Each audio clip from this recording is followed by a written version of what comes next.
Appreciate it. So let's get reaction now from Amit, self-proclaimed hacker and director of services at IO Active. What did you think of what you just heard? Well, Melissa, I think that that MasterCard and the credit card companies are on the right way. I do have to disagree a little bit with the forward-looking statement and leapfrogging. I mean, the rest of the world has basically adopted EMV years ago, and the U.S. is way behind. And it shows in terms of fraud, it shows in terms of what attackers are targeting. It's very easy to target retailers and brick-and-mortar shops. Wait, so Ian, is there something that Europe is working on that we should be jumping ahead to? There are several techniques and technologies in place. You mentioned before the verification. Yeah. It doesn't really have to interrupt the transaction per se, but when I swipe my card. How would it work? Well, for example, when I swipe my card at the Starbucks, I want to get a notification that says you just spent $2.50.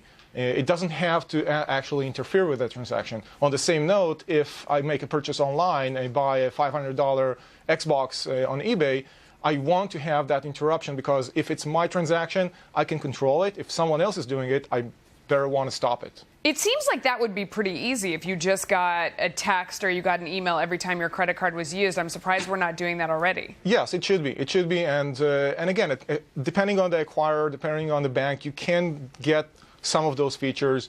You can look, for example, at Google Wallet, who has a physical credit card / debit card incarnation of their product. Yeah. You get a verification and notification every time you use it.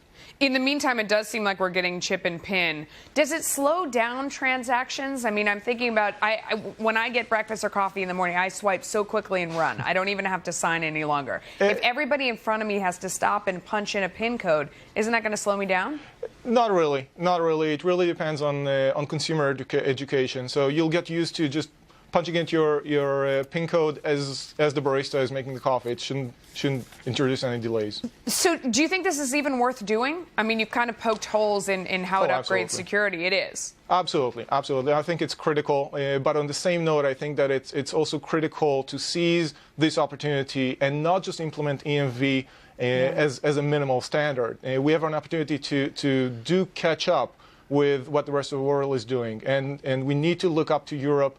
There, when chip and PIN, when EMV was implemented, fraud basically shifted instantly from card-present transactions to card-not-present transactions. So we have to get prepared for that, and we have to, in my mind, standardize what security for credit card transactions should look like and have I guess, but if we're not getting rid of the magnetic stripe because it has to be on there for the retailers that don't have the right technology, it seems like we still have some big problems. Ian, thanks for coming on. Thank you.